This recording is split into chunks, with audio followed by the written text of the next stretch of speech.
l'église peut réprimander la corruption pendant que l'église est corrompue. I have come with a broom. Aplanissez les sentiers pour l'avènement du Messie. Suivez l'émission Aplanissez les sentiers pour l'avènement du Messie avec le ministère Repentance et Sainteté, dirigé par le puissant prophète de l'Éternel, Dr David Howard. En direct sur Abidjan 1, tous les samedis de 18h à 19h30. Rediffusion tous les dimanches de 5h à 6h30. Je suis venu avec le balai. I have a broom in my hand J'ai un balai dans mes mains to clean. de nettoyer la maison. Un jour s'est levé, un ne vient pas. Il est 18h03 sur les ondes de la fréquence 105.6 FM. Le générique associé à la voix de votre serviteur Juste Lembrou, accompagné à la technique par le frère Fulgence d'Asie, montre que vous êtes à votre émission favorite, Aplanissez les sentiers pour l'avènement du Messie. Voilà, émission réalisée par le ministère Repentance et Sainteté Côte d'Ivoire, assise à la Riviera Palmeraie, rue Ministre, en face de la pharmacie rue Ministre. Ministère bien entendu choisi par l'Éternel pour être l'édifice au travers duquel l'Église doit se préparer pour l'avènement du Seigneur Jésus-Christ. Avènement qui, selon les Saintes Écritures, se fera dans très peu de temps. Alors, puisque personne ne sait ni le jour ni l'heure, retenons tout simplement que le Messie vient, oui, le Messie vient, et c'est de cet événement que nous sommes en train de parler. Voilà, depuis maintenant quelques semaines, nous traitons le thème de l'enlèvement de l'Église. Bien entendu, ce thème regorge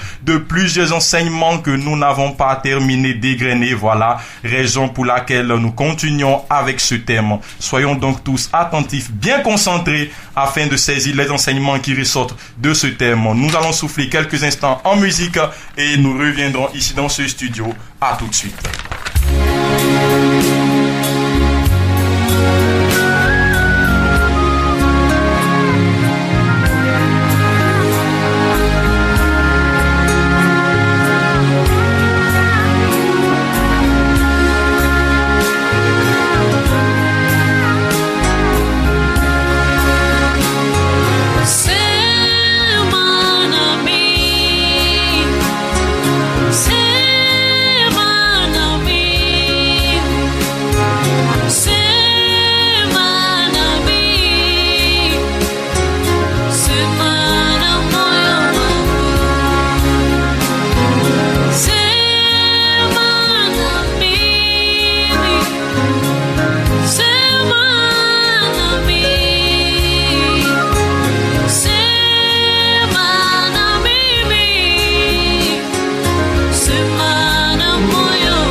Ulikuwepo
Dans son cantique Swahili c'est Manami qui signifie Seigneur parle à mon âme. Nous espérons pour vous et pour nous que ce soir le Seigneur au travers de ses serviteurs parlera à votre âme. Et pour présenter nos invités dans ce studio, voilà, nous dirons très justement que nous recevons avec nous dans ce studio le pasteur Baou Omer, pasteur adjoint du ministère Repentance et Sainteté Côte d'Ivoire. Shalom à vous, homme de Dieu. Shalom, serviteurs. Shalom à tous, chers auditeurs, à tous, chers frères de Côte d'Ivoire, chère population ivoirienne. Ce soir, nous allons débattre le thème de l'enlèvement.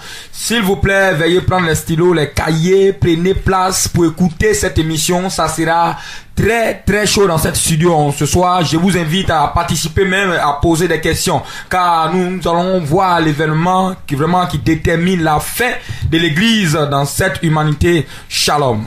Merci pasteur. Signalons la présence du serviteur Thierry Nalayome. Shalom à vous, serviteur. Shalom, serviteur Brougislin. C'est un réel plaisir d'être dans ces antennes de la radio Abidjan 1. Et j'appelle à tous les auditeurs de la radio 105.6 de ne plus quitter cette onde, de rester captifs sur cette onde afin de prendre note des enseignements qui seront donnés tout à l'heure, parce que il va de notre éternité. Et lorsqu'on parle de l'éternité, c'est quelque chose qui est irrévocable. Donc c'est important de prendre conscience et d'écouter ces enseignements. Shalom. Shalom à vous, serviteurs. Nous aussi, c'est un plaisir pour nous de vous retrouver avec nous. Voilà, nous terminons la présentation de nos invités avec le serviteur Bamé Eli. Shalom à vous, serviteur. Shalom, serviteur. Shalom à toute la Côte d'Ivoire. Shalom à tous les visiteurs, tout le monde, toutes les familles, tous les pasteurs, tous les chrétiens. Restez à l'écoute parce que ce thème est très important. Ce thème englobe toute l'église entière, tous les chrétiens entiers. Vraiment, soyez à l'écoute et écoutez ce message. Merci. Merci à vous, à tous ceux qui nous suivent. Rappelons que vous suivez votre émission Aplanissez les sentiers pour l'avènement du Messie et nos invités l'ont déjà signifié. Nous traiterons encore ce soir du thème de l'enlèvement de l'église et sans plus tarder, nous allons maintenant céder le micro au pasteur Baou Omer pour la prédication. Merci, chers auditeurs. Ce soir, nous allons parler de l'enlèvement de l'église. L'enlèvement de l'église, en d'autres termes, qui signifie le retour de notre Seigneur Jésus-Christ. Bien-aimés, chers chrétiens, chères populations, chers fidèles, chers serviteurs et servantes de Dieu, ce soir, qu'est-ce que veut dire l'enlèvement de l'église? Qu'est-ce que va se passer au jour du retour de notre Seigneur Jésus-Christ? Et bien aimé, sachez que la Bible que nous lisons décrit deux venues de notre Seigneur Jésus-Christ. Cela veut dire quoi? Le Seigneur Jésus-Christ va venir, mais en deux thèmes, en deux tours. Il viendra une première fois et il viendra en deuxième fois encore. Donc en ce soir, nous allons voir la première venue de notre Seigneur Jésus-Christ. Alléluia. Amen. Gloire à Jésus. Donc vraiment prenez place et vous allez écouter aujourd'hui que signifie l'enlèvement de l'église. Et lorsque le Seigneur Jésus-Christ va venir en toute première fois pour prendre ses élus, nous allons voir qu'est-ce qu'il va se passer et quels sont ceux qui vont participer à cet enlèvement-là. Quels sont ceux qui ne vont pas participer à cet enlèvement-là et qu'est-ce qu'il va se passer lorsque des gens, le peuple de Dieu ne va pas participer à cet enlèvement-là. Nous allons voir les critères qu'il faut pour participer à cet enlèvement-là. Donc l'église de Côte d'Ivoire, veuillez beaucoup prêter attention ce soir. En un mot, nous allons voir dans la Bible, nous allons nous référer à la Bible pour voir qu'est-ce que l'enlèvement et comment ça va se passer. Nous allons prendre dans le livre de 1 Thessaloniciens 4, verset 16. 1 Thessaloniciens 4, verset 16. Oui. Car le Seigneur lui-même a un signal donné un signal donné à la voix d'un archange à la voix d'un archange et au son de la trompette de au Dieu son de la trompette. Lorsque l'ange de l'Éternel va sonner la trompette, descendra du ciel. Et les morts en Christ oui, et les morts en Christ ressusciteront premièrement. La Bible dit, lorsque l'ange de l'Éternel va sonner la trompette, la Bible dit les morts en Christ, ceux qui sont morts en Jésus-Christ, ceux qui ont accepté le Seigneur Jésus-Christ et ils sont morts, ils ressusciteront premièrement. Ensuite, nous les vivants, qui sont restés, nous serons tous ensemble, enlevés, avec eux, sur des nuées, à la rencontre du Seigneur. La Bible dit, lorsque les morts en Christ, ceux qui sont chrétiens, qui ont marché conformément à la parole de Dieu, lorsqu'ils mourront, la Bible dit, le jour de l'enlèvement, lorsque la trompette va sonner, ils seront ressuscités. Et nous, les vivants qui sont sur la terre des hommes, nous aussi nous ressusciterons ensemble avec eux sur les nuées. Vas-y.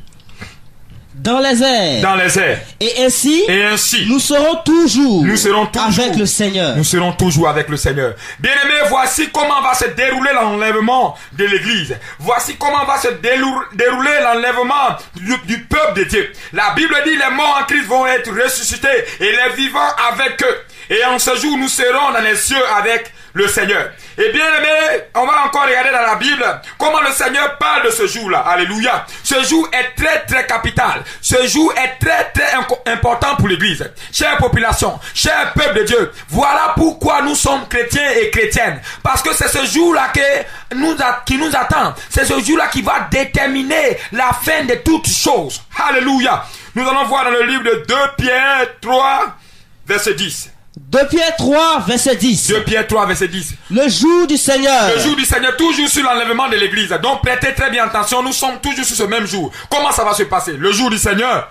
Le jour du Seigneur viendra comme un voleur. Le jour du Seigneur Jésus-Christ viendra comme un voleur. En ce jour, les cieux passeront avec fracas. La Bible dit, les cieux, les nuages vont se dérouler avec fracas. Les éléments embrasés se dissoudront. Tout ce qui est dans les cieux vont se dissoudre. La lune, les étoiles et autres. La Bible dit vont se fondre, vont se dissoudre. Et la terre avec les œuvres qu'elle renferme sera consumée. Et la terre avec ses œuvres qu'elle renferme sera consumée. Les maisons, tout ce qui y est sera consumé. C'est ce qui est du jour, bien-aimé de l'Éternel. Alléluia. Lorsque l'enlèvement va prendre place, après que les élus, après que les enfants de Dieu, après que les chrétiens, les morts en crise ont évacué la terre, bien-aimés, voici en ce jour, qu'est-ce qu'il va se dérouler encore? La Bible parle dans le livre de 2 Pierre que les cieux vont se dérouler avec fracas et les éléments embrasés vont se dissoudre, bien-aimés. Et la terre, avec ses œuvres qu'elle renferme, sera consumée. Donc, à ce jour, il y aura, bien-aimés, des événements. Mais bien-aimés, la toute première événement que nous remarquons, c'est que l'église sera enlevée. C'est de ça que nous parlons ce jour. Alléluia. L'église va évacuer la terre. L'église va quitter la terre. L'église sera enlevée. Et en parlant de l'église ce soir, je parle des chrétiens. Je parle pas des bâtiments. Je parle pas des endroits où on crie Alléluia, Amen. Je parle des gens qui obéissent à la parole de Dieu.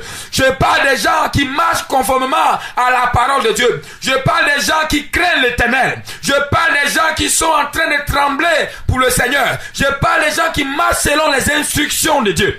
Alléluia. Gloire à Jésus. Amen. Amen. Nous allons voir dans le livre de Matthieu 24, à partir du verset 3.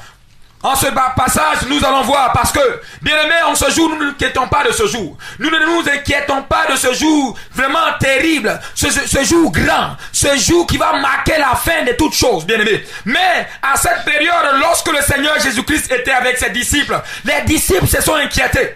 Donc, ce soir, nous allons voir dans ce passage comment savoir que ce jour est proche. Comment savoir que nous sommes proches de ce jour. Comment savoir que ce jour est proche à arriver. Pour que nous puissions mieux nous apprêter. Bien-aimés, la Bible dit que nous ne connaissons ni le jour ni l'heure. Mais le Seigneur Jésus-Christ en est débattu avec ses disciples. Et il a donné certains signes. Il a donné certains critères qui permettront de nous savoir. Bien-aimés, permettront que nous savions que ce jour est vraiment arrivé. Pour que nous puissions nous préparer. Alléluia.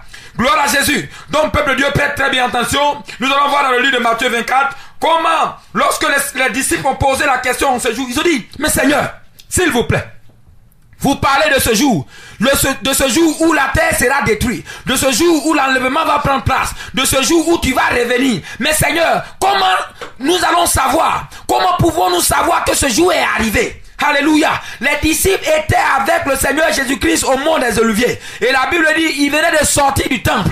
Et les disciples ont posé cette question au Seigneur. Et nous allons voir quels sont les critères qu'a donné le Seigneur Jésus-Christ. Matthieu 24, verset 3 à 4. On va voir la réponse de notre Seigneur. Matthieu 24, à partir du verset 3. Oui. Il s'assit sur la montagne des Oliviers. Il s'assit sur la montagne des Oliviers. Et les disciples vinrent en particulier lui faire cette question. Oui, comme je l'ai dit tout à l'heure, les disciples viennent en particulier pour lui poser cette question. Dis-nous, Seigneur. Quand cela arrivera-t-il? Quand ce que l'enlèvement va arriver. Et quel sera le signe de ton avènement? Quel est le signe de ton jour que tu vas venir? Et de la fin du monde. Et de la fin du monde. Alléluia. Parce que les disciples, lorsque le Seigneur leur parlait de la destruction du temple, ils ont compris immédiatement que il parlait de la destruction du monde. Et il parlait de la fin du monde. Il parlait aussi en même temps de son avènement. Donc ces trois questions, les disciples ont formulé les trois questions. Et ils ont posé ces trois questions à notre Seigneur Jésus-Christ. Dis-nous, s'il te plaît, quand cela va arriver, quand cela que tu vas revenir, et quel est le signe qui nous permettront de savoir que l'enlèvement va prendre place et la fin du monde est proche. Alléluia. Amen. Alléluia. Amen. Et nous allons continuer à voir la réponse de notre Seigneur. Jésus leur répondit. Le Seigneur Jésus-Christ les a répondu. Prenez garde. Attention, prenez garde. Que personne ne vous séduise. Que personne ne vous séduise. En un mot, excusez-moi, en un mot, le Seigneur dit, attention, la séduction va venir. Parce que le Seigneur dit que personne ne vous séduit. Cela veut dire qu'il y a des gens qui seront domptés de la séduction. Il y a des gens qui vont avoir des attitudes de séduction. Donc en un mot, le Seigneur dit, il y a des gens qui vont venir avec la séduction. Prenez garde à ces personnes-là. Vas-y, serviteur. Car plusieurs viendront sous mon nom. Voilà, plusieurs viendront sous mon nom. Disant, c'est moi qui suis le Christ. C'est moi qui suis appelé de Dieu, oui. Et ils séduiront beaucoup de gens. Et ils séduiront beaucoup de gens. Nous voyons là le tout premier signe que le Seigneur est en train de décrire. Il dit, le signe qui vous permettront de savoir que je suis là, que l'enlèvement va prendre place, que je reviens maintenant, que je vais venir chercher l'église. Ce signe est la séduction. Et cette séduction, nous allons décrire dans les propos de notre Seigneur. Il dit que cette séduction viendra de ses serviteurs, de ceux qui sont appelés chrétiens. Parce qu'il a dit des gens viendront à son nom. Au nom de qui? Au nom du Seigneur Jésus-Christ, bien-aimé. Quand lorsque tu es à l'église, quand tu vois un homme de Dieu, il vient au nom du Seigneur. Quand il voit un évangéliste chez toi à la maison, il vient au nom du Seigneur. Quand nous voyons les posters, quand on parle, on voit que ce message ou bien ce poster vient de la part des chrétiens. Et quand on parle des chrétiens, cela signifie des gens du Christ. Alléluia. Et la Bible dit cette séduction va venir de la part des chrétiens, ceux qui viennent au nom du Seigneur Jésus-Christ. C'est lorsqu'on va voir cette séduction venir de leur part, nous saurons que l'enlèvement est proche. Continue, serviteur. Vous entendrez parler de guerre. Vous entendez parler de guerre. Et de bruits de guerre. Et de bruits de guerre. Gardez-vous d'être troublés. Gardez-vous d'être troublés. Car il faut que ces choses arrivent. Car il faut que ces choses arrivent. Alléluia. Bien-aimés, ce soir nous voyons les signes et les critères que le Seigneur nous donne sur l'enlèvement de l'église. Lorsque nous allons voir la séduction, donc nous allons voir le premier signe et le plus grand signe qui est la séduction. Nous allons voir la séduction, comment la séduction est dans l'église aujourd'hui. Gloire à Jésus. Nous allons voir comment la séduction, nous allons rentrer dans l'état de l'église de Côte d'Ivoire. Donc, ouvrez les oreilles et regardez aux alentours de vous maintenant. Nous allons décrire ensemble la séduction dont parle Jésus-Christ, dont parle notre Seigneur, pour nous alerter pour ce jour grand, pour ce jour qui va marquer l'éternité. Alléluia. Gloire à Jésus. Nous allons voir dans le livre de 2 Thessaloniciens 2, verset 3. Nous allons voir encore le type de séduction que nous allons constater. Comment est la séduction? 2 Thessaloniciens 2, oui. Verset 3. Verset 3. Que personne ne vous séduise. Alléluia. D'aucune manière. Le Seigneur répète encore dans la parole de Dieu. Il dit que personne ne vous séduise. Vous voyez combien de fois la séduction est répétée dans la Bible. Et la séduction n'est pas détectée dans l'église. Or la séduction est là. Cher pasteur, cher évangéliste, cher homme de Dieu qui écoute cette radio, cher fidèle, la séduction est dans l'église. La séduction prend place. Et lorsque le Seigneur insiste sur le fait de la séduction et que nous voyons la séduction, nous devons savoir que l'enlèvement va prendre place. Et maintenant, et tout de suite, l'enlèvement va prendre place. L'enlèvement va prendre place parce que nous voyons déjà la séduction. Continue, serviteur. Car il faut que l'apostasie soit arrivée auparavant. Car il faut que l'apostasie soit là auparavant. Et qu'on a vu apparaître l'homme du péché. L'homme du péché. Le fils de la perdition. Le fils de la perdition.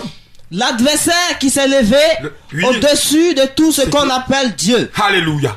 L'apostasie, la séduction. Bien-aimés, nous voyons le grand signe qui nous permet de savoir ce soir que l'enlèvement est proche, vraiment. Et l'enlèvement est proche parce que l'apostasie est là. Et ceux qui ont fait les longues études, nous allons apercevoir que l'apostasie, si nous prenons nos dictionnaires, l'apostasie signifie rébellion. L'apostasie signifie opposition. L'apostasie signifie marcher contrairement aux règles ou bien aux instructions. Donc nous voyons que l'église de Côte d'Ivoire est à cette étape. Nous voyons notre nation ivoirienne est à ce niveau de vie maintenant. Nous voyons que l'église n'a pas pris garde. Or le Seigneur a dit prenez garde. Et l'église a embrassé l'apostasie. La Côte d'Ivoire s'est attribué des caractères d'apostasie. La Côte d'Ivoire est rentrée dans une profonde vie de séduction sans l'apercevoir. Or le Seigneur a dit prenez garde. Regardez aujourd'hui dans nos églises.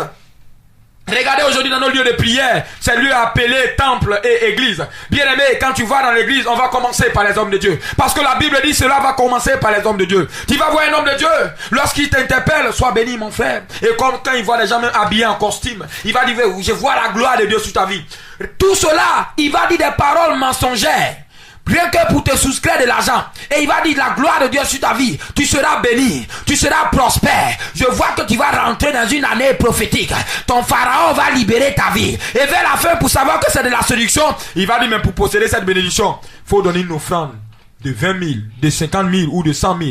Bien aimé, comment tu peux apercevoir dans une église un jeune homme habillé un t-shirt Lacoste, pantalon Batillot, avec des chaussures appelées, comment dirais-je, des chaussures basket derrière la chair. Et j'étais là, s'il vous plaît.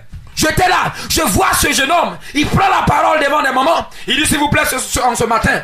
Nous ne sommes pas venus faire de la propagande. Nous ne sommes pas là en train de faire la publicité. Mais ce matin, vous allez voir. L'Éternel va vous visiter. Et lorsque l'homme de Dieu va sortir, vous serez profondément visité. Et Dieu va vous guérir. Wow. Vous allez recevoir votre miracle. Et ce jeune homme était arrêté à quelques mètres de moi. Mais malheureusement, j'étais un visiteur. Il ne pouvait rien faire. Mais, bien aimé, j'étais choqué de voir si un jeune garçon mentit à des vieilles personnes. Il dit oui. Vous avez les enveloppes de réception? Ceux qui n'ont pas les enveloppes de réception, s'il vous plaît, allez-y prendre vos enveloppes de réception. Et je vous dis que, dans ces enveloppes, si vous mettez 10 000, vous croyez que 10 000 peut résoudre vos problèmes, mettez 10 000. Si vous mettez 5 000, 5 000 peut résoudre vos problèmes, mettez 5 000. Vous mettez 1000 francs, cela dépend de vous. C'est selon la somme que tu vas mettre que Dieu va te visiter. Quel type d'abomination dans l'église de Côte d'Ivoire? Vous voyez là l'apostasie. Or la Bible dit, vous avez reçu gratuitement, donné gratuitement. Tu rentres dans une église en Côte d'Ivoire, les gens mettent des dessous au soleil dans le temple de Dieu. Tu rentres dans l'église en Côte d'Ivoire, tu vas voir des pasteurs couchés nus en train de se reposer en débardeur. Tu rentres dans l'église en Côte d'Ivoire, tu vas voir des femmes à seins nus dans l'église. Ça c'est dans l'église de Côte d'Ivoire. Tu vas dans l'église en Côte d'Ivoire, le pasteur va donner 1000, il multiplie les offrandes, rien que pour avoir de l'argent, pour aller en vacances en Europe. Il parle que de miracles. Tu vas avoir ton enfant, tu vas avoir ton mariage. C'est du n'importe quoi. Vous voyez, c'est l'enlèvement de l'église. Vous voyez les signes. Vous voyez les signes, bien-aimés, de l'enlèvement de l'église. Vous voyez les signes qui prédisent que l'enlèvement est proche. Parce que l'apostasie est là. Parce que la séduction est là. Les pasteurs sont en train de séduire les enfants de Dieu. Les pasteurs sont en train de séduire le peuple de Dieu. Ici en Côte d'Ivoire, on voit même des brouteurs aujourd'hui dans cette nation. Sont devenus pasteurs. On voit le péché sexuel. Tu regardes au groupe choral ou bien au groupe musical de l'église de Côte d'Ivoire. L'image de l'apostasie est là. La séduction est là. Elles sont habillées toutes nues. en mini-jeep, en débardeur. Bien-aimés, lorsque nous voyons ces signes, préparons-nous, l'enlèvement va prendre place, car la Bible dit dans le livre de Matthieu 24, prenez garde, car les gens viendront à mon nom et ils séduiront beaucoup de gens. Alléluia. Amen. Ce qui concerne la guerre et le tremblement de terre, nous le voyons tous les jours. L'humanité est remplie de guerres et de tremblements de terre. Ça, je n'en parle pas. Mais je parle ce soir de l'église, de l'état de l'église de Côte d'Ivoire. La séduction est dans l'église. Les caractéristiques de l'apostasie sont dans l'église. Mais peuple de Dieu, pasteur, servante et serviteur de Dieu, ne vois-tu pas cela? Est-ce que nous sommes aveuglés pour ne pas percevoir toutes ces choses, pour nous rester surprendre par l'enlèvement? Et si l'enlèvement prend place, mon frère, 2 Pierre 3 verset 10 l'a dit, tout ce qui restera sur la terre sera consumé. Alléluia. Amen. Donc ce jour est un jour terrible. Lorsque le Seigneur vient, on doit maintenant s'apprêter. L'enlèvement va prendre place. Jésus-Christ est à la porte maintenant. Parce que tous ces signes qui nous permettront de savoir sont là. Mais l'église de Côte d'Ivoire est encore domolo, en train de danser domolo dans l'église, en train de danser des choses douzouk dans l'église, en train de danser reggae dans l'église. On n'aperçoit pas les signes de l'enlèvement. Bien aimé, mon cœur vraiment est brisé quand je vois que mon peuple est en train de périr et aller tout droit en enfer. Mon cœur est vraiment dans le feu quand je vois cette nation dans l'apostasie profonde. Quand je vois cette nation en train de vendre le miracle de Dieu. Dieu t'a guéri, il faut donner une grosse somme. C'est du n'importe quoi. Ce n'est pas biblique, bien aimé. C'est les signes de l'apostasie. Voilà, l'enlèvement est proche. L'enlèvement est proche et l'enlèvement va prendre place et les signes sont palpables. Alléluia. Gloire à Jésus. Amen. Amen. Bien-aimés, l'église aujourd'hui est remplie de faux prophétesses. L'église est remplie de faux prophéties. L'église est remplie de l'impudicité. Les avortements sont commis dans l'église. Aujourd'hui dans l'église, on enceinte les jeunes filles. On se fiance, on divorce. Ce sont les signes de l'apostasie. Parce que l'apostasie, c'est les caractères qui vont contraire à la parole de Dieu. Alléluia. C'est les comportements qui vont au contraire à la parole de Dieu.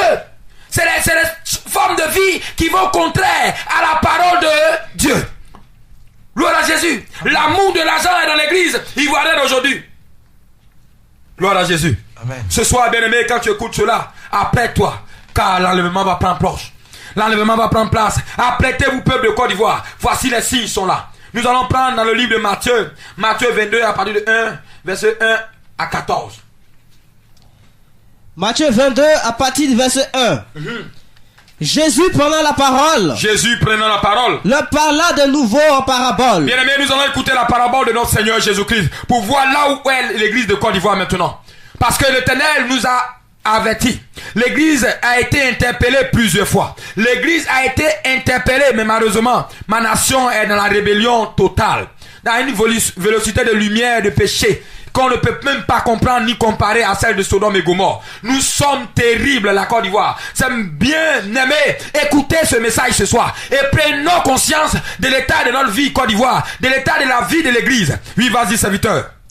Et il dit, alléluia. Le royaume des cieux est semblable à un roi. Voici un roi qui fit des noces pour son fils. Oui, le Seigneur il a fait un noce pour son fils. Il envoya ses serviteurs. Et il envoya ses serviteurs. Appeler ceux qui étaient invités aux noces. Appeler ceux qui ont été invités aux noces. Mais il ne voulut pas venir. Mais il ne voulut pas venir. Il envoya encore d'autres serviteurs. Il envoya encore d'autres serviteurs. En disant. Dites aux conviés. Dites aux conviés. Voici. J'ai préparé mon festin. Mes bœufs. Et mes bêtes grasses sont tués. Tout est prêt. Bien aimé. Voici la parabole de notre Seigneur Jésus-Christ. Le Seigneur t'a donné une invitation solennelle. Il t'a invité, bien-aimé, mais malheureusement, tu n'as pas écouté le peuple de Côte d'Ivoire. Il a dit, quitte le péché, viens à moi. Je suis mort pour toi à la croix. Je te donne la voie de rentrer au royaume des cieux, l'accès de rentrer au royaume des cieux. Mais malheureusement, le peuple de Côte d'Ivoire, l'église de Côte d'Ivoire n'a pas accepté. Voilà comment l'église de Côte d'Ivoire a refusé. En pratiquant toujours l'amour de l'argent, l'orgueil et l'impudicité, l'avortement dans l'église. Tu es dans le concubinage, mais tu es dans l'église. Tu as refusé l'invitation de Dieu. Tu es dans l'église, tu t'appelles pasteur, évangéliste, mais toujours tu prêches l'argent. Quand tu es là, ton objectif c'est de visiter ceux qui ont des biens matériels. Ton objectif, c'est d'enceinte les jeunes filles. Ton objectif, c'est de séduire les jeunes filles dans l'église. Toi, tu es chrétienne, mais tu vas à l'église, tu n'as pas encore abandonné les mèches. Tu n'as pas encore abandonné les mini-chips. Toi, maman, tu mets ta nudité dehors. Tu luttes garçon avec les jeunes filles, mais tu es chrétienne, tu es baptisé, confirmé. Mais bien aimé, tu es dans l'apostasie. Tu as refusé l'invitation de Dieu. Comme ce roi, il a donné l'invitation. Il a envoyé ses serviteurs, ses servantes. Il a dit, allez-y, voyez ce peuple ivoirien. Invitez-les à rentrer dans mes noces. Invitez-les à rentrer dans mon royaume. Invitez-les maintenant, le royaume des cieux est proche. L'enlèvement va prendre place. Qu'ils rentrent maintenant dans mon règne. Mais non, Côte d'Ivoire a refusé. Vas-y, serviteur. Tout est prêt. Tout est prêt, mon frère. Venez aux noces. Venez aux noces. Mais sans s'inquiéter de l'invitation. Sans s'inquiéter de l'invitation. Il s'en allait. Tu es parti dans ton impudicité. Celui-ci a son champ. Toi, tu es reparti dans ton champ. Celui-là a son trafic. Toi, tu es reparti à ton vol, à tes trafics de drogue, d'impudicité. Et les autres se saisissent des serviteurs. D'autres même outragent les serviteurs de Dieu aujourd'hui. Les outrageurs. Oui. Et les tueurs. Vous tuez les serviteurs de Dieu, Côte d'Ivoire. Quand un serviteur de Dieu vient avec une parole de sainteté, de repentance, vous voulez le corrompre dans votre association des démons. Quand un homme de Dieu vient avec un message de vérité pour préparer le peuple de Dieu, vous voulez l'anéantir, le touffer, en apportant la police, en apportant le gouvernement, en disant à ce dernier, c'est un sorcier, en disant non, il est en train de gâter nos business, en attaquant ses serviteurs, ses servantes, et vous parvenez jusqu'à même à le tuer, à le chasser du pays ivoirien. Ça, c'est l'église de Côte d'Ivoire. Quand vous voyez un homme de Dieu qui a reçu vraiment la vision de Dieu de préparer l'église, qu'est-ce que vous faites? Vous l'étouffez avec votre parole mensongère, avec les faux prophéties. Quand vous voyez un serviteur de Dieu qui est sérieux, vous commencez à le menacer avec vos faux prophéties. Dieu m'a dit, oh Dieu n'a pas dit. Comme ce dernier aussi n'a pas de discernement, il finit par succomber à votre vraiment mensonge et votre égoïsme. Bien-aimés, vous tuez les hommes de Dieu de Côte d'Ivoire. Pasteur, serviteur de cette nation. Ça, c'est votre attitude. Nous voyons là les caractéristiques de l'apostasie. Et que lorsque les caractéristiques de l'apostasie sont là, nous devons nous apprêter. L'enlèvement va prendre place. Vas-y, serviteur. Le roi fut irrité. Et maintenant, le roi est irrité. Il envoya ses troupes. Oui, il enverra ses troupes. Fit périr les meurtriers. Et il fera périr tous les meurtriers. Et brûla les villes. Et il va brûler. Bien aimé, nous voyons là l'accomplissement dans le livre de 2 Pierre 3, verset 10. La Bible dit, le ciel et tous ses œuvres seront dissous, et la terre, tout ce qui est renfermé, sera consumé. C'est l'accomplissement. Lorsque le roi voit que le peuple de Côte d'Ivoire, le Seigneur Jésus-Christ voit que son sang a été trivialisé, lorsqu'il voit que son sacrifice a été méprisé. Tu as méprisé Jésus-Christ. Non, tu préfères la tricherie à l'école. Tu as méprisé Jésus-Christ. Tu préfères rester avec ton gars. Préfère avoir un peu de petits jetons, il va te donner. Oh, tu es dans l'église, tu es chambre de Dieu. Tu es dans le péché sexuel. Tout le temps dans l'église, tu couches avec l'autre, il te divorce. Tu couches avec l'autre, il te laisse. Tu couches avec l'autre. Toi, tu es chrétien, dirigeant de l'église, diacre, diagonale. Tu as porté mèche, maquillage dans les yeux, dans les cheveux. Tous tes seins sont dehors, tes cuisses sont dehors. Impudicité dans la présence de Dieu. Les caractéristiques de l'apostasie. Tu as renié Jésus. Et il dit, il va rentrer dans sa fureur dans ce jour-là. Lorsque l'enlèvement va prendre place, et tous ceux qui vont rester seront dans la fureur. Le Seigneur va envoyer ses anges et ils vont détruire tout. Bien aimé, nous parlons ce jour du Seigneur. L'enlèvement va prendre place, chrétiens, chrétiennes. Jésus-Christ vient maintenant et nous sommes à la porte. Nous sommes au point de rentrer dans l'éternité. Mais où es-tu, l'église de Côte d'Ivoire? Vois-tu encore le péché dans ton église? Vois-tu combien de fois le péché est pratiqué au milieu de l'église? C'est maintenant que tu dois te ressaisir. Vas-y, serviteur. Alors il dit à ses serviteurs. Les noces sont prêtes. Les noces sont prêtes. L'Éternel est parti apprêter tout. Les noces sont prêtes. Il veut venir chercher l'église. Il vient maintenant. Parce qu'il est allé, ça fait 2017 ans. Aujourd'hui que le Seigneur est parti. 2017 ans. Les noces sont prêtes. Mais les conviés ne m'étaient pas dignes. Mais les conviés ivoiriens, les églises ivoiriennes, les pasteurs ivoiriens, les serviteurs ivoiriens ne sont pas dignes. Parce qu'ils sont encore en cohabitation avec le municipal. Parce qu'ils sont en cohabitation avec les tricages, avec l'escroquerie, avec le mensonge. Comment tu peux voir un pasteur qui fait des business et puis il ment? Il vole, pasteur. Il vole terrain, pasteur. Il vole ses fidèles, pasteur. C'est terrible. Pasteur, tu couches avec la femme de ton diacre. Pasteur, qui détourne la femme de ses fidèles. Pasteur, de Côte d'Ivoire, qui viole les petites filles dans le bureau. Pasteur, Voilà les caractéristiques de l'enlèvement. Voilà les caractéristiques de l'apostasie qui prédit que l'enlèvement est proche. Voyant l'état de l'église, nous sommes pires que Sodome et Gomorrhe. Nous sommes pires que le jour de Noé. Côte d'Ivoire. C'est maintenant que tu dois voir. Toi, tu es assis. N'endurcis pas ton cœur. Répentez-vous maintenant. L'enlèvement est proche. Vas-y, serviteur. Allez donc dans les carrefours. Il dit oui. Maintenant que l'église de Côte d'Ivoire a refusé, le peuple de Dieu que j'ai choisi en cette nation ivoirienne ont refusé. J'envoie mes serviteurs d'aller dans les carrefours. Et appelez aux noces. Et appelez aux noces. Tous ceux que vous trouverez. Tous ceux que vous allez trouver. Ces serviteurs allaient dans les chemins. Et maintenant les serviteurs vont aller dans les chemins.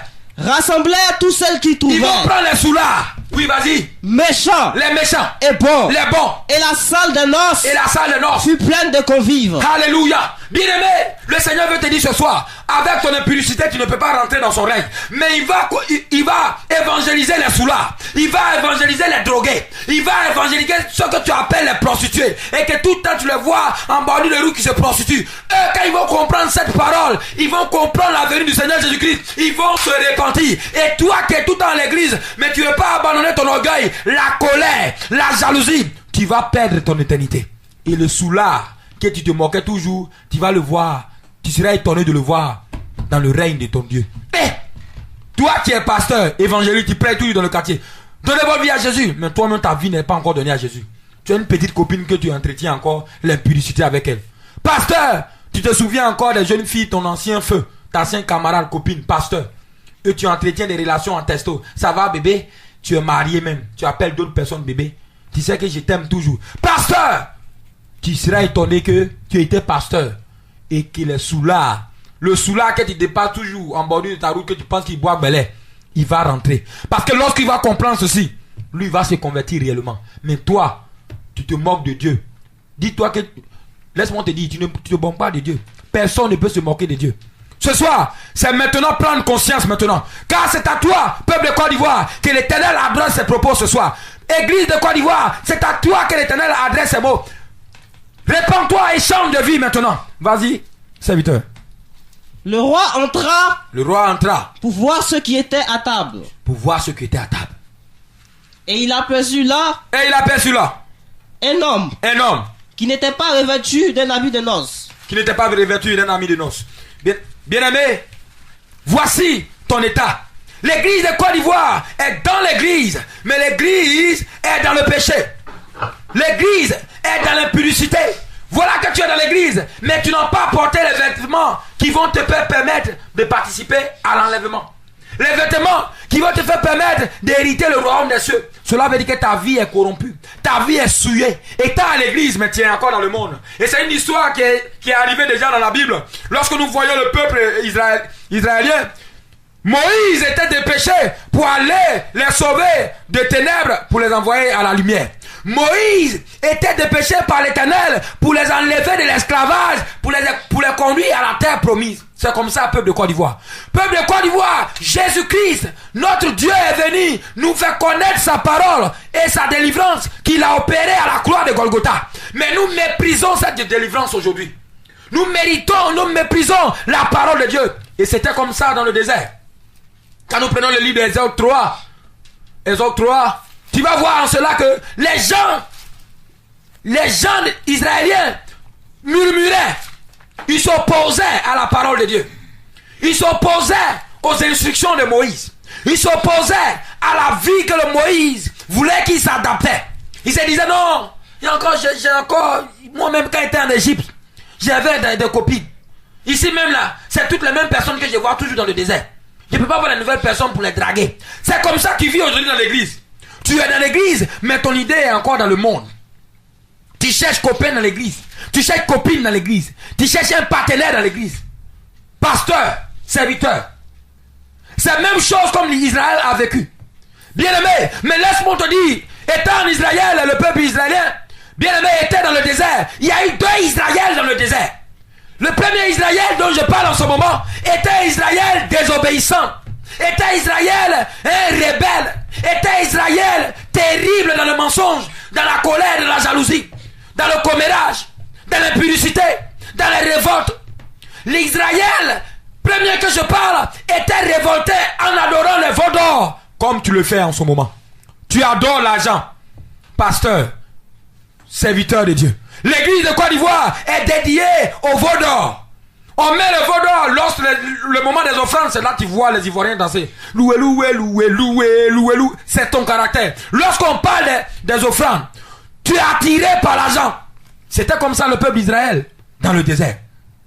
Mais bien aimé, lorsque le deuxième Israël, leurs enfants, bien aimé, et ils ont obéi. Or le premier Israël, ils ont tous péri. C'est les descendants, les enfants qui ont obéi aux instructions de Moïse. Et celle qui a obéi, c'est elle qui est rentrée. Alléluia. Amen. Alléluia. Amen. Peuple de Dieu, voici quelles sont les caractéristiques pour rentrer. L'obéissance.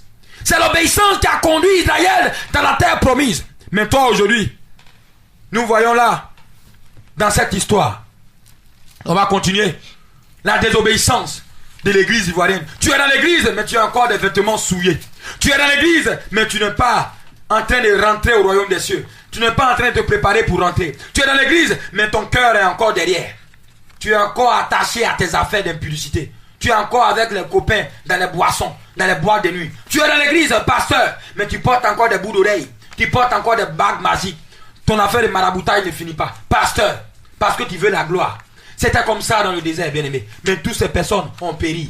Alléluia. Amen. Gloire à Jésus. Amen. On va voir quel type d'église es-tu. Vas-y. Le roi entra pour voir. Et lorsque le roi entra, pour voir ceux qui étaient à table. Ceux qui étaient à table. Et il aperçut là un homme qui n'avait pas revêtu un habit de noces. Alléluia. L'église de Côte d'Ivoire, nous sommes appelés chrétiens, mais nous n'avons pas de vêtements de noces. Or, les caractéristiques de l'enlèvement qui prouvent que l'enlèvement est proche ont été citées et nous les voyons palpablement en Côte d'Ivoire. Mais pourquoi l'église n'est pas revêtue de vêtements de noces? Cela veut dire que l'église de Côte d'Ivoire va rester dans l'enlèvement. Cela veut dire que mon frère, tu n'es pas prêt. Le roi a aperçu quelqu'un qui n'a pas revêtu les vêtements de noces. C'est toi et moi. C'est la Côte d'Ivoire maintenant. Tu n'as pas revêtu les vêtements de noces. Les vêtements qui te permettront de rentrer au ciel, tu n'en as pas. Vas-y.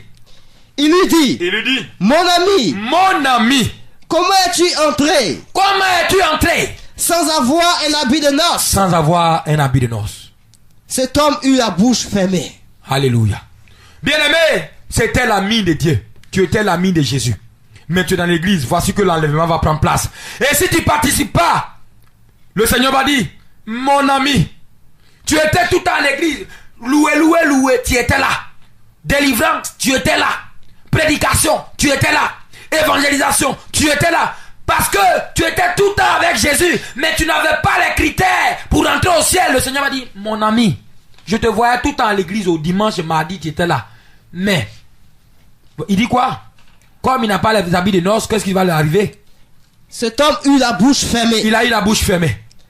Alors le roi dit au serviteur. Liez-lui les pieds. Et les mains.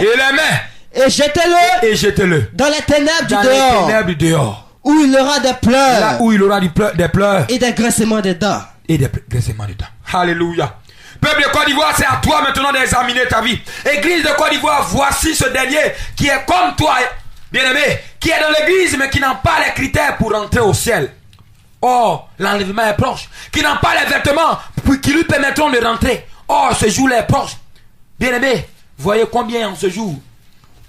Quels sont les vêtements? Nous allons voir les vêtements de l'église. Quels sont les vêtements que tu dois avoir à l'église de Côte d'Ivoire pour participer à l'enlèvement? Apocalypse 19, versets 6 à 9. Apocalypse 19, versets 6 à 9. Oui. Et j'entendis comme une voix. D'une foule nombreuse. Comme un bruit de grosse eau. Et comme un bruit de fort tonnerre. Disant. Alléluia. Car le Seigneur notre Dieu est entré dans son règne. Réjouissons-nous, bien-aimés, et soyons dans l'allégresse. Et donnons-lui gloire. Donnons gloire à l'agneau. Car les noces de l'agneau sont venues. sont venues. Et son époux s'est préparé. Et il lui a été donné de se revêtir des félins éclatants purs. Car le félin, ce sont les œuvres justes des saints. Alléluia. Bien-aimé, voici comment se déroule la préparation. Toi qui es encore dans l'impudicité, prends conscience maintenant. Toi qui es dans le révolte, toi qui es dans l'impudicité, dans le vol, dans le mensonge, dans l'église, l'enlèvement va prendre place. Et ceux qui hériteront l'enlèvement, ceux qui vont participer à l'enlèvement, la Bible dit, doit avoir des vêtements félins, purs et éclatants. Et ce sont les œuvres justes des saints. Pratique la justice maintenant. Abandonne le péché de Côte d'Ivoire. Répands-toi à l'église de Côte d'Ivoire et viens en Jésus-Christ. Pratique la justice et revêtis-toi des vêtements de justice, des vêtements de sainteté, les vêtements de droiture, sans laquelle tu ne peux pas hériter le royaume des cieux. Car les festins, les noces de l'agneau sont prêts. Voici, le Seigneur est rentré, il rentre dans son règne maintenant. Voici, l'enlèvement va prendre place maintenant. Voici, l'église va évacuer la terre. Peuple de Côte d'Ivoire, chers parents, chère population, c'est à toi de te repentir maintenant. C'est à toi de revenir à Jésus-Christ. C'est à toi d'abandonner le mensonge et le péché sexuel. C'est à toi d'abandonner la colère, l'alcool. C'est à toi d'abandonner la jalousie. Sinon, l'enlèvement va prendre place. Voici les caractéristiques qui permettront de savoir que l'enlèvement est proche. Bien-aimé, tu vois que l'enlèvement est proche. Les critères qui ont été cités encore ce soir permettent que l'enlèvement est proche, bien-aimé. Mais tu sais tout cela et tu restes dans l'orgueil. Dis-toi que, bien-aimé, ce jour, il n'y aura pas deuxième jour. Si tu as raté l'enlèvement, c'est fini, peuple de Côte d'Ivoire. C'est maintenant prendre conscience et te repentir. Je vais donner la parole à tous les serviteurs qui sont dans cette studio ce soir pour me permettre aussi d'annoncer ce message. Je vous remercie. Shalom.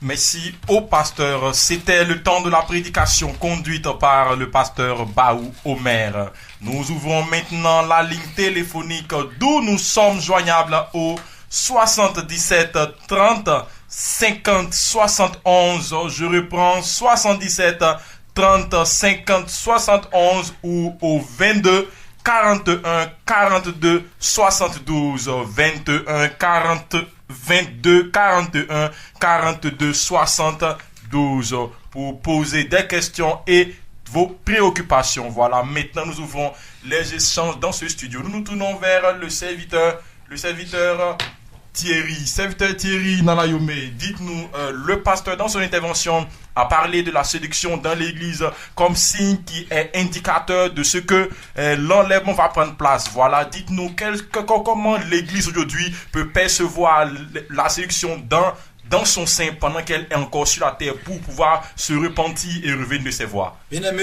le thème ce soir et le thème que nous avons abordé, ça fait pratiquement 2 mois de cela, est vraiment capital. Il s'agit de l'enlèvement de l'église.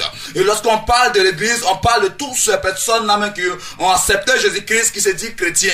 Donc l'enlèvement de l'église, c'est Jésus-Christ qui revient prendre l'église. Et ces signes sont palpables. Le pasteur en a donné une multitude de signes. Et il est important à ce que l'église prenne conscience de tous ces signes énumérés par le pasteur Baou Omer ce soir dans ce studio. Bien aimé, les signes sont dans l'église et tout le monde voit à coup d'œil. Je vais dire comme cela que l'église doit prendre conscience, que ceux qui m'écoutent doivent prendre conscience, que toutes ces personnes, ces auditeurs, ces chrétiens qui m'écoutent ce soir, il est important pour vous de réviser toute votre marche depuis que vous avez accepté Jésus-Christ de Nazareth et voir tous ces différents signes énumérés dans l'église. Vous voyez aujourd'hui l'apostasie qui est le signe le plus imminent, qui est le signe marquant dans l'église, vous voyez le commerce qui est un signe de l'apostasie, qui est une description que la Bible a donnée. Je prends le livre de Matthieu 21 au verset 12, la Bible déclare ici, Jésus entra dans le temple de Dieu, il chassa tous ceux qui vendaient et achetaient dans le temple. Il renversa les tables des changeurs et les sièges des vendeurs de pigeons. Et il a dit, il est écrit, ma maison sera appelée maison de prière, mais vous en faites une caverne de voleurs. Amen. La Bible déclare ici que Lorsque le Messie, Jésus-Christ de Nazareth, est rentré dans le temple de Dieu, il a vu les hommes qui étaient en train de faire des échanges, étaient en train de faire des commerces. Et il a pris une chicotte, il a pris un fouet, il a chassé, il a renversé les tables des échangeurs, il a renversé tous ceux-là qui étaient en train d'échanger, qui étaient en train de marchander dans la maison de l'Éternel, qui étaient en train de faire le commerce, qui vendaient les tourterelles, qui faisaient des échanges de pièces de coris. Et toutes ces choses, Jésus-Christ a dit, il a été dit, ma maison sera appelée une maison de prière, mais vous en faites une caverne de voleurs. Et ce commerce que Jésus-Christ a chassé il y a déjà des années, des milliers d'années de cela, est revenu dans l'église sous une autre forme, où maintenant ce ne sont plus les tourterelles qui sont vendus, ce ne sont plus les échangeurs des animaux qui sont vendus, mais c'est aujourd'hui la parole de Dieu qui est vendue. Ce sont aujourd'hui les livres théologiques ou d'inspiration, je ne sais pas de quel homme de Dieu, où aujourd'hui la Bible n'inspire plus le peuple de Dieu, mais c'est la pensée des hommes qui inspire le peuple de Dieu, où tout est vendu dans l'église, l'eau est vendue, balai est vendu, plaquettes de délivrance est vendu, manioc est vendu, on vend tout dans l'église, les sels sont vendus dans l'église. Lorsque vous voyez ce commerce dans l'église, lorsque vous voyez aujourd'hui, il y a tout ce qui est dans l'église et acheté pour t'asseoir sur les sièges. Quand tu rentres dans des églises même, il y a des enveloppes qui sont sur les chaises à l'église où c'est marqué 2000, 1000 francs, 3000. Et quand tu t'assois, tu dois payer. Et on dit non, tu ne connais pas ces sièges ont coûté combien. Tu ne peux pas t'asseoir en vain, donc tu dois payer. Lorsque vous voyez ce commerce dans l'église, le Messie revient. Et c'est un grand signe de l'apostasie. C'est ce que Jésus-Christ a chassé. Il dit, ma maison ne sera pas appelée une caverne de voleurs, mais une maison de prière. Mais aujourd'hui, toutes les maisons, tous les lieux appelés églises en Côte d'Ivoire sont devenus des cavernes de voleurs, où les hommes vendent, les hommes trafiquent, tout est vendu, il n'y a plus rien. La prédication est enregistrée, et elle est vendue, c'est sur des CD que c'est enregistré. Et les hommes de Dieu vendent l'huile d'onction. On vient, on prend l'eau là vient de Jourdain. On vient, on prend un morceau de bois, on dit c'est la croix de Jésus-Christ, la croix de la crucifixion de Jésus-Christ, et c'est à vendre aussi à l'église. Tout est vendu. Et comme le peuple de Dieu est avide de miracles, est avide de bénédictions, il court vers ces choses pour aller acheter. Le Messie revient. Et ce sont les signes palpables de l'enlèvement. Lorsque vous voyez l'impudicité, le péché sexuel dans l'église, c'est un signe palpable de la séduction. La Bible déclare que dans les derniers jours, j'ai lu la Bible dans le livre de 1 Corinthiens 5. Il dit, 1 Corinthiens 5 à partir du verset 1, on entend dire généralement qu'il y a parmi vous de l'impudicité, et une impudicité telle qu'on n'en rencontre pas même chez les païens. C'est au point que l'un de vous a la femme de son père. Lorsque vous voyez le péché sexuel accru dans l'église, c'est un signe de l'enlèvement de l'église. Et l'enlèvement va prendre place. Lorsque tu vois dans l'église, depuis la jeunesse, jusqu'au pasteur, jusqu'au faux prophète, jusqu'au faux pasteur, aux faux apôtres, tous sont dans le péché sexuel, dans l'impudicité, dans le concubinage. Aujourd'hui, le concubinage est devenu un mariage légal dans l'église. Aujourd'hui, le concubinage est devenu un mariage qui est autorisé par les hommes de Dieu. Ça ne gêne pas. Les diacres sont dans le concubinage, les pasteurs sont dans le concubinage, le peuple de Dieu est dans le concubinage, le groupe choral est dans le péché sexuel, dans l'impudicité, dans l'indécence vestimentaire. C'est au point où le pasteur prend la femme du diacre et l'ancien prend la femme du pasteur.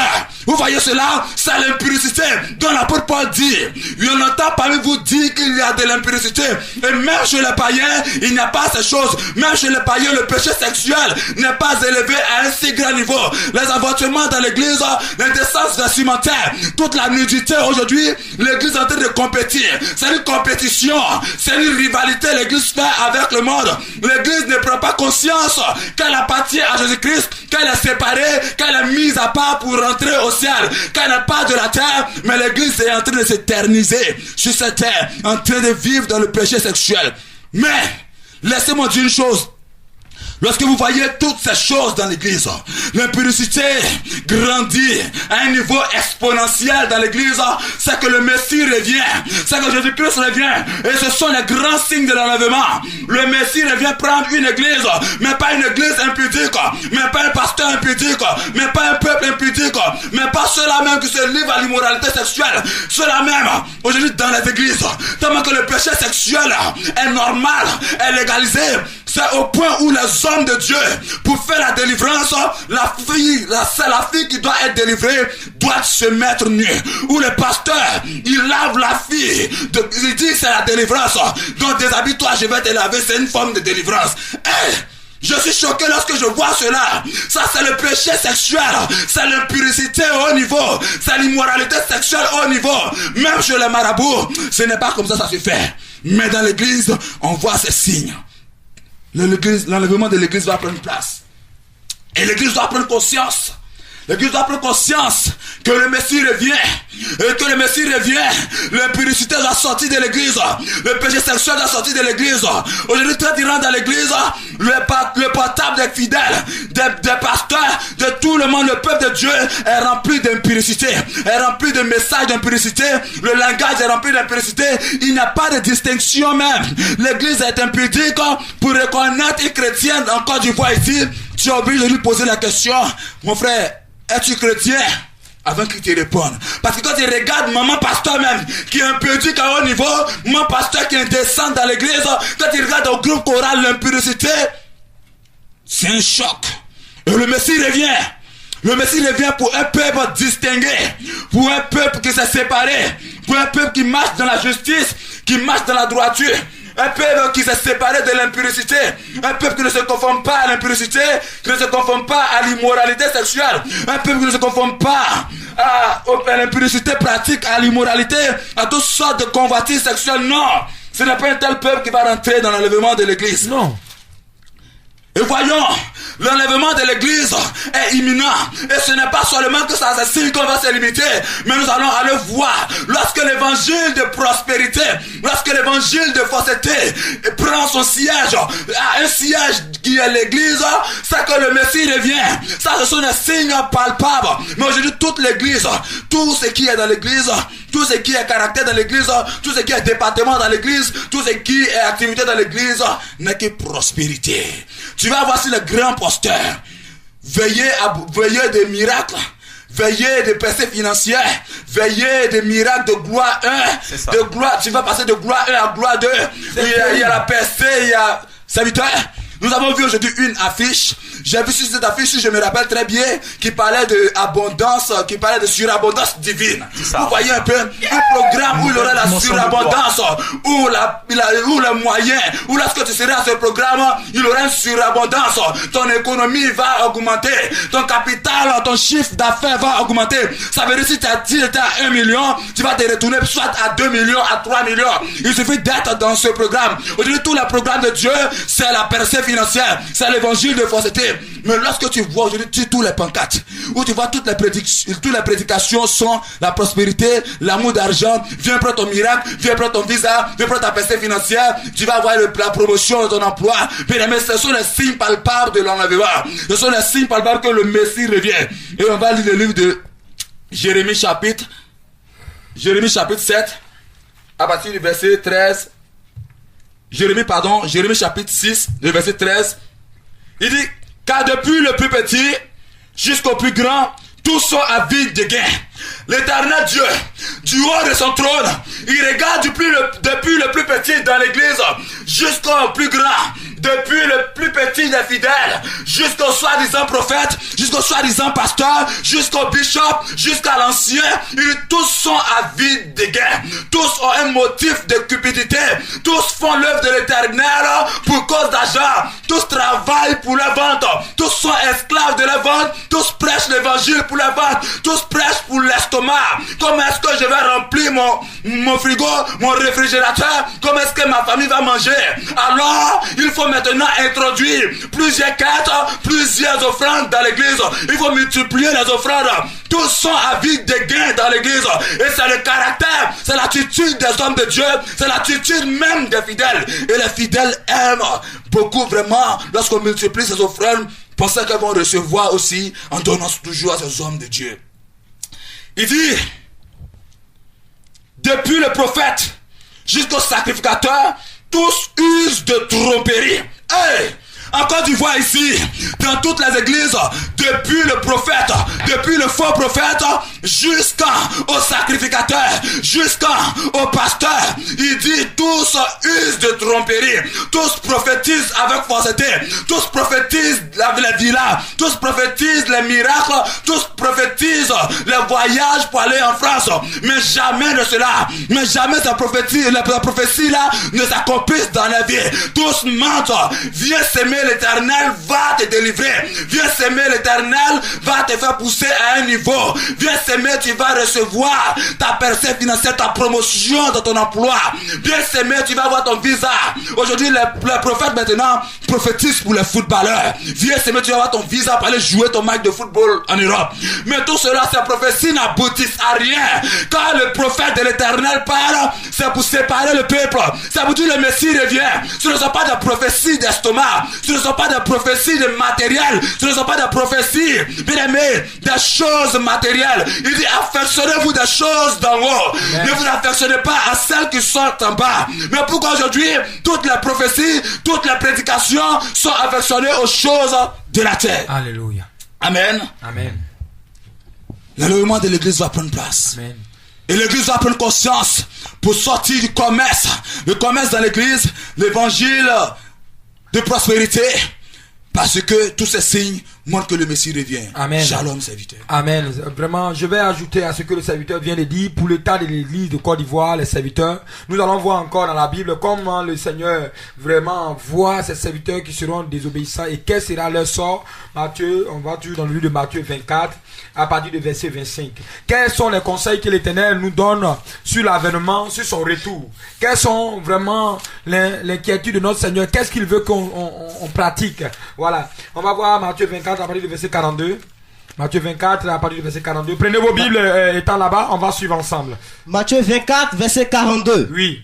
Veillez donc. Veillez donc. Puisque vous ne savez pas. Puisque vous ne savez pas. Quel jour. Quel jour. Votre Seigneur viendra. Quel jour votre Seigneur viendra. Sachez-le bien. Sachez-le bien. Si le maître de la maison. Si le maître de la maison. Savait à quelle veille de la nuit. Quelle veille de la nuit. Le voleur doit venir. Le voleur doit venir. Il veillerait. Il veillerait. Et ne laisserait pas percer sa maison. Il ne laisserait pas percer sa maison. Vous voyez bien aimé. Mais l'église de Côte d'Ivoire, nous ne veillons pas.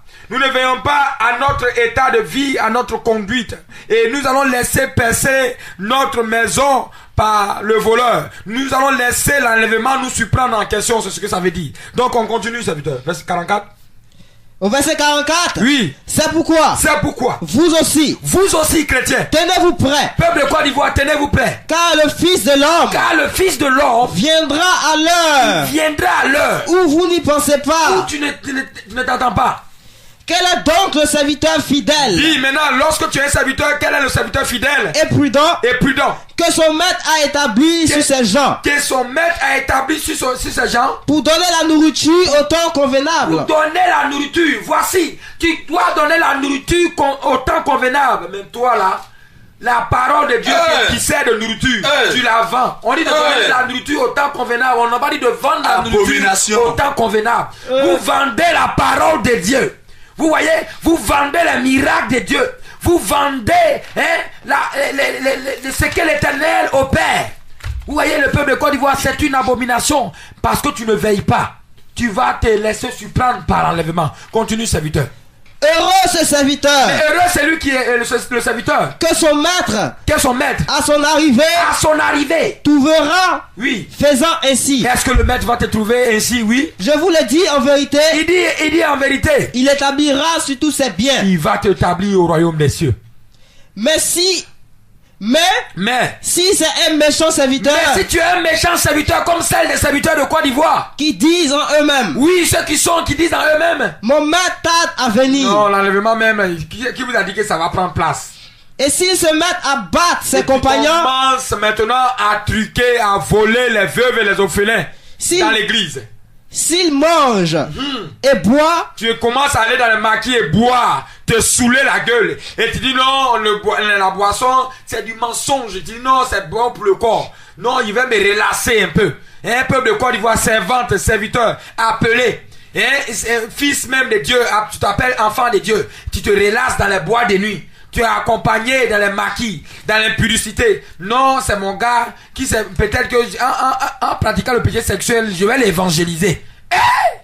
Oui, vas-y, serviteur. S'il mange et boit avec les ivrognes, tu manges et tu bois avec les ivrognes. Le maître de ce serviteur, quand l'enlèvement va prendre place, viendra le jour. Il viendra le jour où il ne s'entend pas. Où tu ne t'entends pas. Et à l'heure qui ne connaît pas. Et à l'heure où tu ne connais pas. Vous voyez, c'est ce qui est très très intéressant dans cette affaire. Vous voyez, le Seigneur a donné des critères pour permettre que ce jour est proche. Mais il n'a pas donné le jour où il va venir.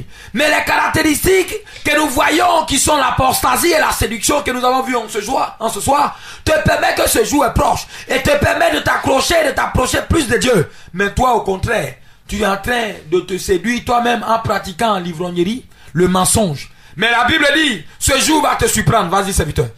Et il le mettra en pièces. Tu vas te mettre en pièces en ce jour. Et il lui donnera sa part avec les hypocrites. Et il donnera ta part avec les hypocrites. Parce que tu es hypocrite, peuple de Côte d'Ivoire. Tu es hypocrite, toi chrétien ivoirien. Toi pasteur, tu es hypocrite. Tu enseignes mais tu n'obéis pas. Tu parles mais toi-même tu n'exécutes pas. Toi-même tu dis non, et répentez-vous, mais tu es encore dans copain. Toi-même tu dis non, marchez dans la sainteté, mais tu vends encore la parole de Dieu. Tu escroques, toi pasteur. Tu es hypocrite. Et l'Éternel en ce jour va donner ta part avec les hypocrites. Vous voyez, en ce jour, c'est toutes ces choses qui vont se dérouler. Raison pour laquelle l'Éternel vous interpelle à être fidèle maintenant, à être un serviteur fidèle qui marche dans la parole de Dieu. S'il vous plaît, en écoutant ces propos ce soir, n'endurcissez pas votre cœur, mais repentons-nous Côte d'Ivoire, repentons-nous peuple de Côte d'Ivoire et revenons à Seigneur Jésus-Christ. Merci. C'est là qu'il y aura des pleurs. C'est là il y aura des pleurs. Et des grincements de dents. Je vous remercie. Merci au pasteur Baou Omer et au pasteur Thierry Nalayomé. Voilà, nous nous tournons vers le serviteur Eli Bamen. Dites-nous, le pasteur dans son intervention a parlé de l'enlèvement et qu'il a montré que l'enlèvement sera semblable au jour de la colère de Dieu contre les nations, contre la Côte d'Ivoire, contre l'église ivoirienne, contre l'église qui est dans le péché. Dites-nous, ce jour-là ne sera pas un jour de joie pour l'église. Qu'est-ce que vous en pensez, serviteur? Oui, serviteur, ce ne sera pas un jour de joie, ce sera un jour ténébreux, un jour terrible, un jour où le Seigneur lui-même dit dans le livre de 2 Pierre 3, verset 10, que les cieux passeront avec fracas. Le jugement qui viendra sur la terre en ce jour-là, ce sera un jugement terrible, parce que le Seigneur a réservé toute la colère, toute sa haine, toute sa rancœur contre le péché. En ce jour-là, il viendra punir le péché. Il ne viendra pas pour encore plaire aux hommes, il ne viendra pas pour se sacrifier à la croix, mais il viendra comme un juste juge pour juger tous les impies. Et nous voyons aussi que les prophètes, les soi-disant prophètes, les soi-disant hommes de Dieu, n'annoncent plus ce message qui est la venue du Seigneur Jésus-Christ, n'annonce plus les calamités, n'annonce plus la guerre. Or, le Seigneur Dieu lui-même a dit, les signes qui vont annoncer son retour, c'est la guerre, c'est les bruits de guerre, c'est la séduction, les choses qui vont de mal en pire. Mais comment est-ce que les pasteurs, les soi-disant prophètes d'Abidjan, de Côte d'Ivoire, ne font que prophétiser la paix, la sécurité, ne font que prophétiser la tranquillité, les mariages, les bénédictions, les prospérités. Il dit que chaque année, c'est une année de gloire. On voit 2015 est passé, 2016 est passé, 2017 est passé, chaque année à une année de bénédiction, à une année de passé, à une année de prospérité. Alors que nous avons vu que chaque année qu'il prophétise la prospérité, c'est la guerre qui vient, la mutinerie qui vient, les gens meurent, les microbes tuent les gens, tout ça, nous voyons toutes ces choses. Mais comment est-ce qu'il prophétise la paix? Comment est-ce qu'il prophétise l'amour, la joie? Il ne faut que parler de paix et de sécurité. Le livre de Jérémie 23, le verset 17 dit, ils disent à ceux qui me méprisent, l'Éternel a dit, vous aurez la paix. Et ils disent à ceux qui suivent les penchants de leur cœur, ils ne trouveront aucun mal. Vous voyez, ils ne prophétisent que les penchants de leur cœur. Ils ne prophétisent que les choses qui viennent de leur pensée. Ils veulent prophétiser pour faire plaire aux hommes. Ils veulent prophétiser pour faire plaire aux femmes, aux veuves, aux gens, pour qu'ils puissent donner plus de dîmes et des offrandes. Mais ne veulent pas dire la vérité concernant les calamités qui vont sur la terre, la disette qui va arriver sur la terre, la famine qui va arriver sur la terre. Ils ne disent pas la vérité aux gens parce qu'ils disent qu'ils ne veulent pas faire peur. En fait, tout ce qui les intéresse, c'est l'argent. Tout ce qui les intéresse, c'est l'argent de ces personnes. Mais ils ne se soucient pas de leurs âmes. Parce que le Seigneur va détruire la terre. Le Seigneur va envoyer les calamités, va envoyer les foudres, va envoyer les météorites météorites vont descendre sur la terre. Les gens seront poursuivis comme les animaux. On va mourir. Ce sera la mort qui viendra. Les gens vont souffrir. Ce sera la mort qui va intervenir. Mais pourquoi est-ce que ces gens-là prophétisent la paix, la prospérité? Ce sont des menteurs. Ce sont des prophètes d'estomac. Des prophètes qui ne disent pas la vérité. Les prophètes qui n'ont pas souci du peuple de Côte d'Ivoire. N'ont pas souci des Ivoiriens. Ils n'aiment pas les Ivoiriens. Ce qu'ils aiment, c'est la poche des Ivoiriens. Ce qu'ils aiment, c'est la poche des Ivoiriens. Ils n'aiment pas les Ivoiriens. Ils n'aiment pas les Ivoiriens. Ce sont des menteurs, des prophètes menteurs, des loups ravisseurs. C'est ça, serviteur. Il dit dans le livre de Zacharie 9, verset 10, je détruirai les chars d'Éphraïm, les chevaux de Jérusalem, et les arcs de guerre seront anéantis. Il annoncera la paix aux nations, il dominera des mers depuis le fleuve jusqu'aux extrémités de la terre. Bien-aimé, quand tu le vois, toutes les prophéties du Seigneur, depuis Jérémie, Ésaïe, Ézéchiel, tous les prophètes qui sont venus, l'Éternel a annoncé toujours la guerre. L'Éternel a annoncé la guerre au péché parce que le peuple était dans le péché. Et quand le peuple est dans le péché, l'Éternel annonce toujours les calamités. L'Éternel annonce toujours la guerre qui va suivre. Mais comment est-ce que le peuple de Côte d'Ivoire est dans le péché profond? Comment est-ce que le peuple de Côte d'Ivoire est dans la publicité?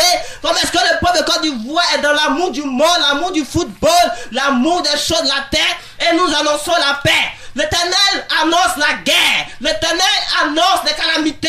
L'Éternel annonce son retour. Il annonce un terrible jugement.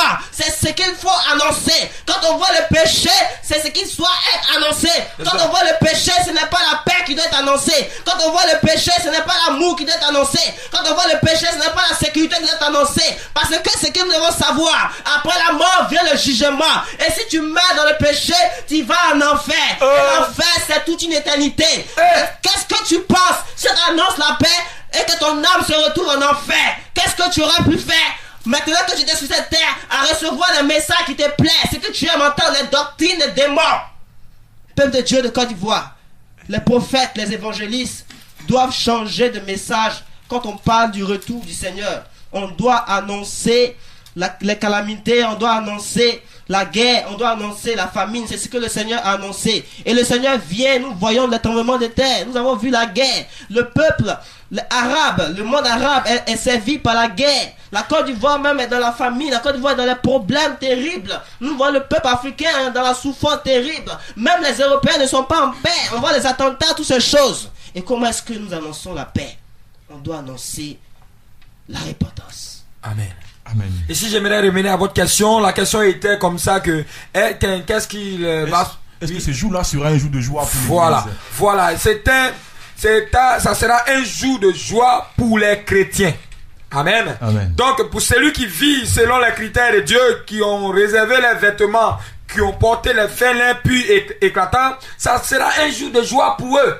Mais ceux qui seront dans le péché, dans l'orgueil, dans la vanité, ça sera un jour de malheur pour eux. Amen. Donc c'est ce jour de malheur là que le serviteur vient de décrire tout à l'heure. C'est ça. Voilà. Donc la Bible nous a décrit tout à l'heure dans le livre de l'Apocalypse 19 à partir du verset 6 à 9. Nous avons vu qu'il y avait de la joie dans les cieux parce que les noces de l'agneau étaient prêtes. Donc en ce jour, ça sera une joie pour les véritables chrétiens, pas les chrétiens hypocrites. Pas comme les chrétiens qui sont comme les scribes et les pharisiens, qui sont là, ils s'habillent en vêtements de sainteté, mais en dedans c'est des tombeaux pourris. Non. C'est pour eux ce jour-là, ça sera un jour vraiment de malheur. Donc ça sera une mauvaise nouvelle pour eux en ce jour. Mais pour ceux qui vivent dans la sainteté, ça sera une bonne nouvelle. Donc en un mot, on peut dire que le retour du Seigneur Jésus-Christ, ça sera une bonne nouvelle pour certaines personnes et une mauvaise nouvelle pour d'autres personnes. Donc ça sera une joie pour des chrétiens qui vivent dans la sainteté, qui vivent dans la droiture. Merci. Merci, pasteur. Le serviteur Thierry, vous voulez intervenir? Oui, je vais intervenir un peu. Le serviteur Élie a dit quelque chose de vraiment choquant, marquant.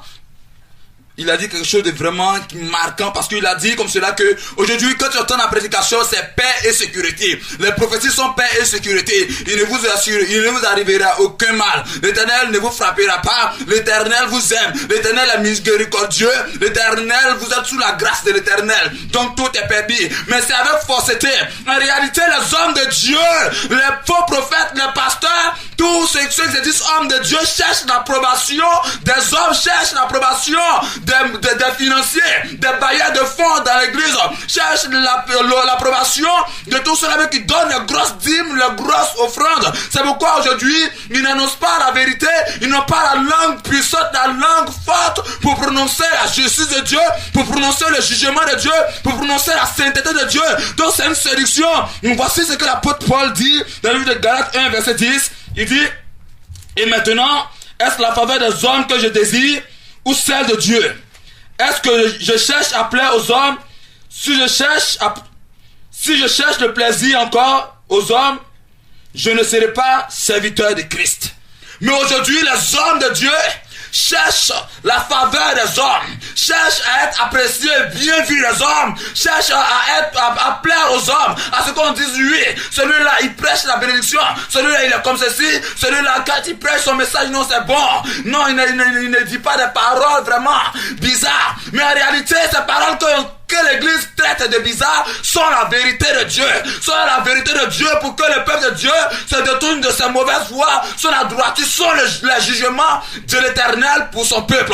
Parce que lorsque le peuple de Dieu est contraire, une abomination avec ses instructions, il faille que l'homme de Dieu prêche la justice de Dieu, la droiture de Dieu, le jugement de Dieu qui viendra s'il ne se détourne pas de la mauvaise voie. Et je viens dans le livre de Jérémie, dans le livre de Jérémie 28 au verset 8, il dit, le prophète Jérémie dit en ces mots: les prophètes qui ont paru avant moi et avant toi, dès les temps anciens, ont prophétisé contre les pays puissants et de grands royaumes, la guerre, les malheurs, la peste.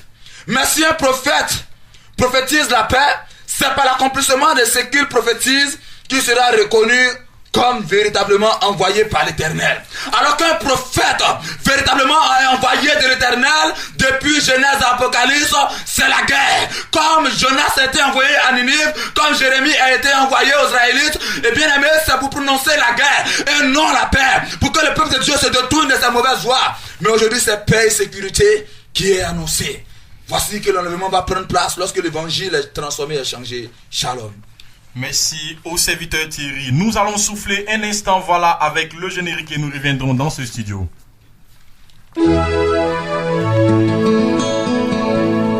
Suivez désormais Aplanissez les sentiers pour l'avènement du Messie sur Abidjan 1, 105.6 avec le ministère Repentance et Sainteté tous les samedis de 18h à 19h15. Rediffusion dimanche de 5h à 6h30. Que Dieu vous bénisse.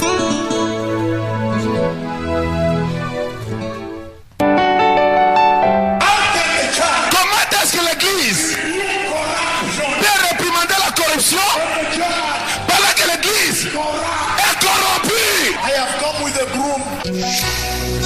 Aplanissez les sentiers pour l'avènement du Messie. Suivez l'émission Aplanissez les sentiers pour l'avènement du Messie avec le ministère Repentance et Sainteté, dirigé par le puissant prophète de l'Éternel, Dr David Howard. En direct sur Abidjan 1, tous les samedis de 18h à 19h30. Rediffusion tous les dimanches de 5h à 6h30. Je suis venu avec le balai. I have a broom in my hand. J'ai un balai dans mes mains. To clean. De nettoyer la maison. Donnons maintenant quelques annonces.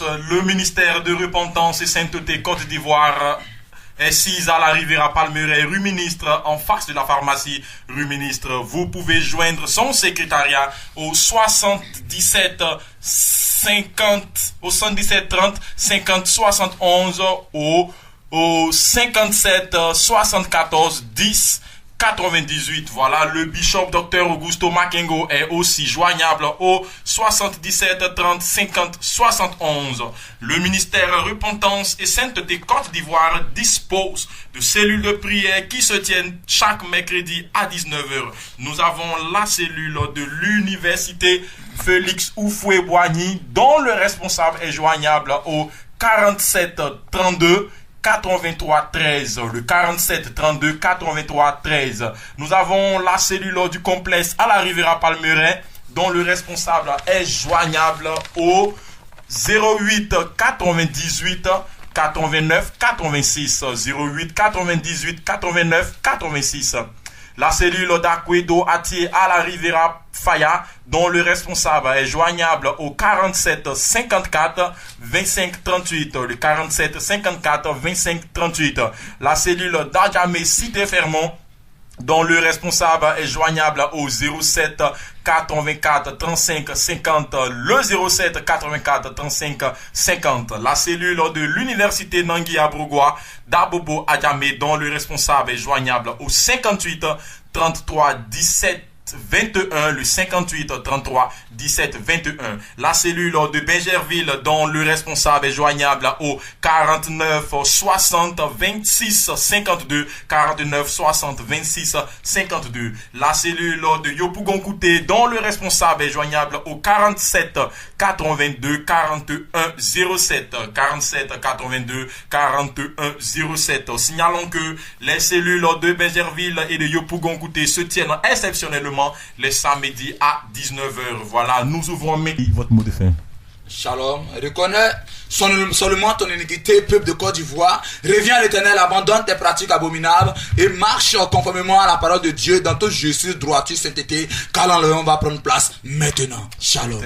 Bien-aimés, nous sommes à un virage très critique en ce qui concerne la fin des temps. Et si tu as raté l'enlèvement, qui est un événement très très important, tu as tout raté pour toute une éternité. C'est pourquoi répands-toi de là où tu es. Shalom. Pasteur, pour la prière. Nous allons nous repentir et prier pour la Côte d'Ivoire, pour le réveil de la préparation pour le royaume des cieux. Prions. Éternel, nous nous repentons ce soir, Père. Merci pour tes propos, merci pour ta parole que tu nous as adressée, Éternel. Pardonne nos offenses, pardonne la Côte d'Ivoire, pardonne ces faux pasteurs, ces faux prophètes, ces faux évangélistes, pardonne l'abomination qui est commise dans notre nation. Éternel, aie pitié de nous, Seigneur. Par ton sang, viens nous laver, par ton Esprit Saint, viens nous diriger et nous préparer pour ton avènement. Éternel, sois loué, sois exalté. Nous te confions la vie de ce peuple. Aide-nous à nous préparer pour ton retour. Au nom de Jésus-Christ que nous t'avons prié. Amen. Vous pourrez suivre la rediffusion de cette émission demain dès 5h. Voilà, nous vous disons au revoir et à nous revoir le samedi prochain. Que le Seigneur vous bénisse.